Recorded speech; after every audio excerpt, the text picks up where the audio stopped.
बिस्मिल्लाहिर्रहमानिर्रहीम। हज़रात, आज मुख्तसर बुखारी शरीफ की किताबुल अज़ान में से एक हदीस का मुताला करेंगे। ये मुख्तसर बुखारी शरीफ की हदीस नंबर 415 है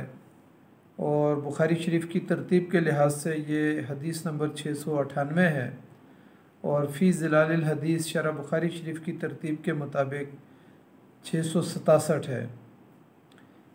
इसमें इमाम बुखारी रहमतुल्लाह अलैह ने जो तर्जुमतुल बाब कायम किया है और जो उन्वान कायम किया है, उसका मतलब ये है कि जब इमाम और मुक्तदी सिर्फ़ दो आदमी हों तो मुक्तदी को इमाम के दाएं जानिब बराबर में खड़ा होना चाहिए।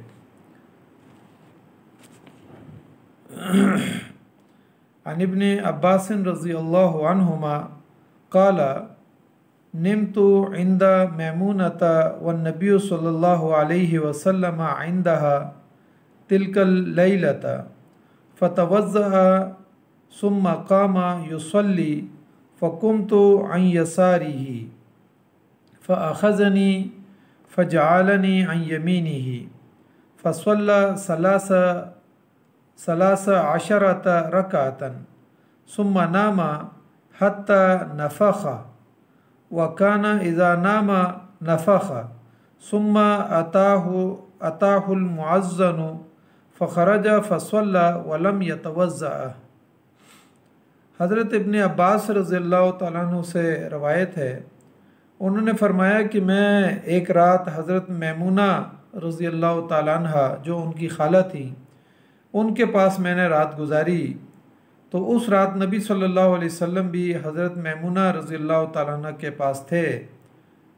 आप सल्लल्लाहु अलैहि वसल्लम ने वज़ू किया और फिर उठकर नवाफिल पढ़ने लगे।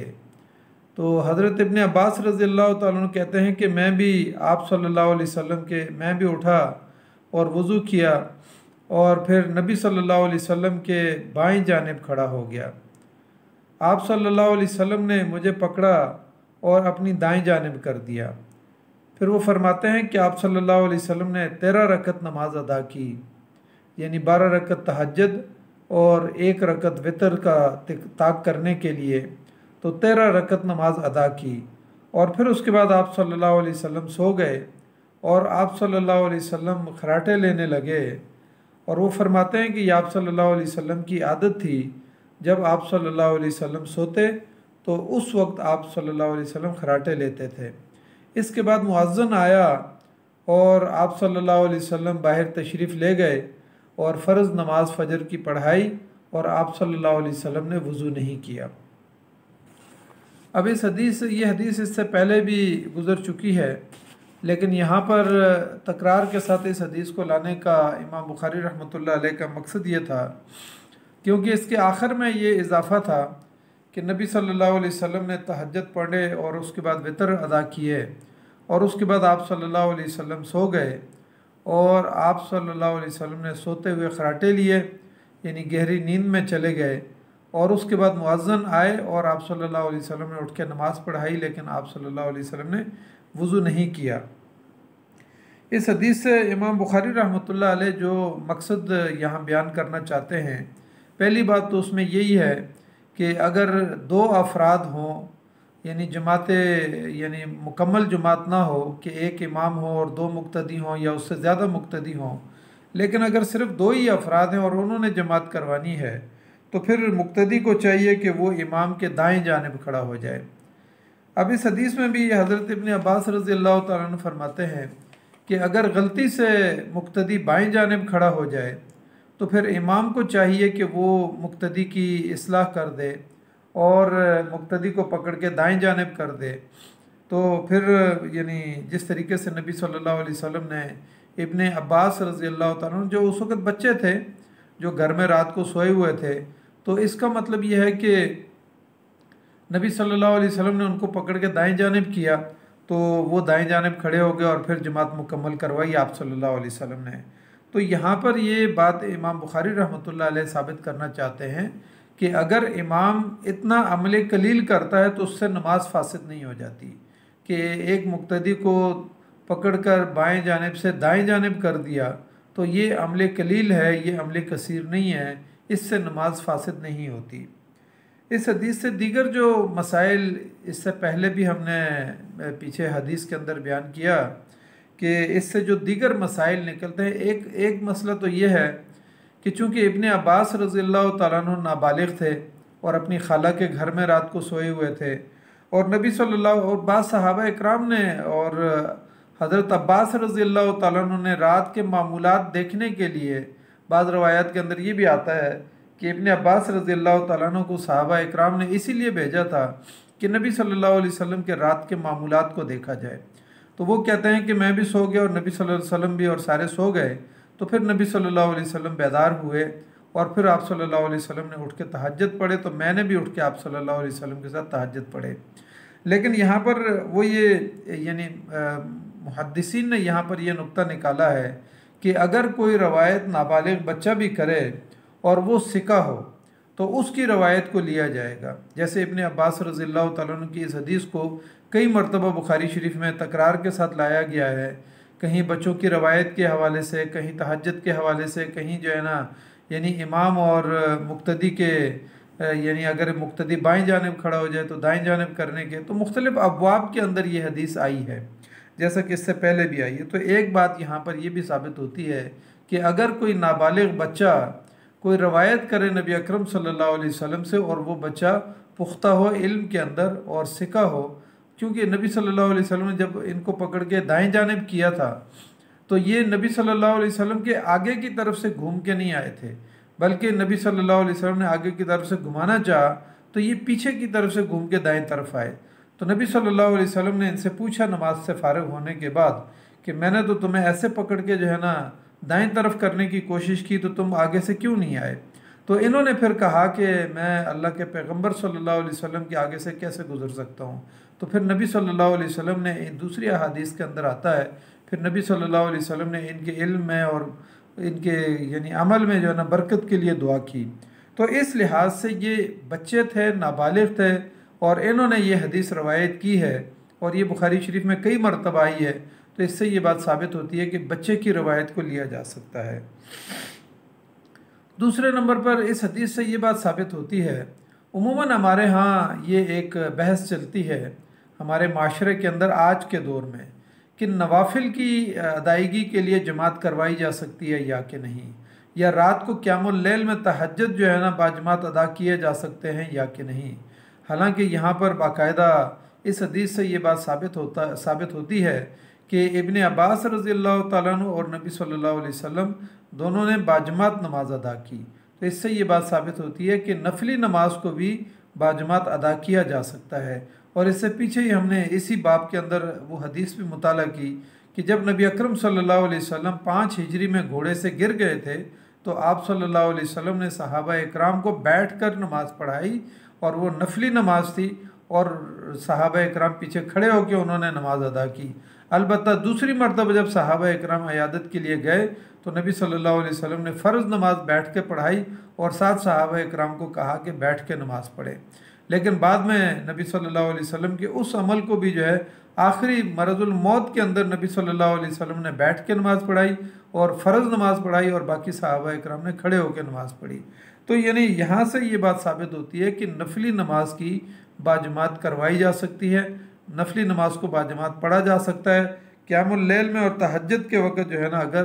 कुछ लोग जो है ना इकट्ठे हो जाएं और वो रात को तहज्जुद बाजमात पढ़ना चाहें तो वो पढ़ सकते हैं। इस हदीस में एक ये बात भी साबित होती है, इससे पीछे भी अहादीस के अंदर गुजरा है कि नबी सल्लल्लाहु अलैहि वसल्लम ने रात को उठ के 4 रकत पढ़े, या तहज्जुद के अंदर नबी सल्लल्लाहु अलैहि वसल्लम का बाद रवायात के अंदर 8 रकत का भी आता है, जबकि इस हदीस के अंदर आता है कि नबी सल्लल्लाहु अलैहि वसल्लम ने कुल 13 रकत अदा की है। इसका मतलब यह है कि 12 रकत नबी सल्लल्लाहु अलैहि वसल्लम ने तहज्जुद अदा किए और 1 रकत उस नमाज को ताक करने के लिए फिर उसके साथ 1 रकत को वितर मिला दिया। तो इस तरीके से जो है ना 13 रकत नबी अकरम सल्लल्लाहु अलैहि वसल्लम ने यानी तहज्जुद अदा किए। तो कम से कम 4 या 2 रकत और फिर ज़्यादा से ज़्यादा 12 रकत की रवायात जो है ना अहादीस में मिलती हैं कि नबी सल्लल्लाहु अलैहि वसल्लम तहज्जुद अदा किया करते थे। इस हदीस में एक रवायत ये भी आती है, इस हदीस से ये बात भी मिलती है कि आप इब्ने अब्बास रज़ियल्लाहु तआला अन्हु ने बताया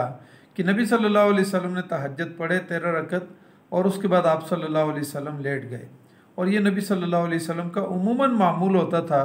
कि निस्फ रात के बाद आप सल्लल्लाहु अलैहि वसल्लम बेदार हो जाते, तहज्जुद पढ़ते, और फिर जब आप थक जाते तो सुबह की अज़ान हो जाने के बाद यानी आप सल्लल्लाहु अलैहि वसल्लम 2 रकात सुन्नतें भी अदा करके उसके बाद लेट जाते थे। और फिर उसके बाद जो है ना, जब मुअज्जिन आके बताते कि नमाज का वक्त करीब हो गया तो आप सल्लल्लाहु अलैहि वसल्लम बेदार हो जाते और चले जाते। इस हदीस में अगरचे सुन्नतों का तस्करा तो नहीं है, लेकिन नबी सल्लल्लाहु अलैहि वसल्लम उमूमन उनका मामूल यही होता था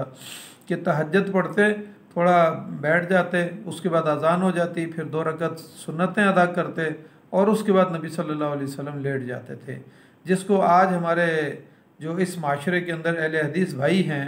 वो हमेशा सुन्नतें पढ़ने के बाद नबी सल्लल्लाहु अलैहि वसल्लम की इस सुन्नत को ज़िंदा करने के लिए लेट जाते हैं और फिर उसके बाद उठ के जो है ना यानी नमाज के लिए बैठ जाते हैं और फिर थोड़ी देर के बाद नमाज अदा करते हैं। तो इस हदीस से ये बात मिलती है कि नबी सल्लल्लाहु अलैहि वसल्लम यानी तहज्जुद पढ़ने के बाद फ़र्ज़ नमाज का वक्त होने से पहले पहले दरमियान में कुछ वक्त आराम करते थे। इस हदीस से ये बात भी साबित होती है कि नबी सल्लल्लाहु अलैहि वसल्लम तहज्जुद पढ़ने के बाद जब लेट जाते थे तो इस हदीस में ख़ास तौर पर आया कि नबी सल्लल्लाहु अलैहि वसल्लम गहरी नींद सो गए थे। और इब्न अब्बास रज़ियल्लाहु ताला अन्हु फरमाते हैं कि नबी सल्लल्लाहु अलैहि वसल्लम की आदत मुबारक थी कि जब आप लेट जाते थे, सो जाते थे, तो आप खराटे लेते थे और आपके सोने से जो है ना, सोने की बाद जो है ना सांस की आवाज़ आती थी और खराटे लेते थे। तो इससे ये बात साबित होती है। और यहाँ पर यह कहा गया कि उसके बाद मुअज्जिन जब आए हज़रत बिलाल रज़ियल्लाहु ताला अन्हु, तो उसके बाद आप सल्लल्लाहु अलैहि वसल्लम बाहर हुजरे मुबारक से बाहर निकले और फिर आपने फ़र्ज़ नमाज पढ़ाई, लेकिन दरमियान में वज़ू नहीं किया। ये दरअसल सिर्फ नबी अकरम सल्लल्लाहु अलैहि वसल्लम की ख़ास सिफत थी कि आप सल्लल्लाहु अलैहि वसल्लम ने एक हदीस में फ़रमाया भी कि मैं जिस वक्त सो जाता हूँ तो मेरी आँख सोती है और वो आराम करती है, लेकिन मेरा दिल बेदार होता है। इसका मतलब यह है कि नबी सल्लल्लाहु अलैहि वसल्लम की नींद कितनी ही गहरी क्यों ना होती तो वो आप सल्लल्लाहु अलैहि वसल्लम के वज़ू को मुतासर नहीं करती थी। जबकि आज उम्मत के लिए हुक्म यह है कि अगर वो बैठे हुए हैं और बैठे बैठे अगर कोई आदमी चौकड़ी मार के बैठा हुआ है और वो इस दौरान उसकी ऊँग आ जाती है या नींद आ जाती है तो उसका वज़ू तो नहीं टूटता। लेकिन अगर कोई लेटा हुआ हो और लेट जाए, इस्तराहत करे तो और उसकी आँख लग जाए तो इससे यह है कि उसका वज़ू यानी उसकी री खारिज हो जाती है और उसको नया वज़ू करना पड़ता है। लेकिन बहरहाल ये नबी सल्लल्लाहु अलैहि वसल्लम की ख़ास सिफत थी कि आप सल्लल्लाहु अलैहि वसल्लम की नींद आपके वज़ू को मुतासर नहीं करती थी। इस हदीस से ज़ाहिर है ये बात भी साबित हो गई है कि नबी सल्लल्लाहु अलैहि वसल्लम ने इब्न अब्बास रज़ियल्लाहु ताला अन्हु को अपने बाईं जानिब से दाएं जानिब किया तो ये अमल कलील था और अमल कलील से नमाज फासिद नहीं होती। उमूमन इस तरीके से अगर नमाज के अंदर कोई बच्चा गिर रहा हो उसको पकड़ लेना, या इसी तरीके से जैसे हदीस के अंदर आता है कि अगर सांप तुम्हें नज़र आ जाए तो तुम उसको मार लो और उसी जगह से नमाज पे बिना कर लो, तो इस तरह के जो अमल हैं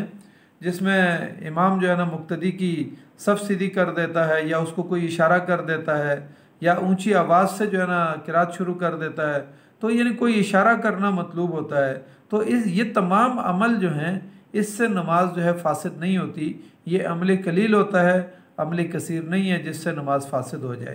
तो ये आज की इस हदीस के अंदर तफसीलात थी। अल्लाह ताला हमें इस हदीस को समझने और इस पर अमल करने की तौफीक अता फ़रमाए। जज़ाकल्लाहु खैर। अस्सलामु अलैकुम व रहमतुल्लाहि व बरकातुहू।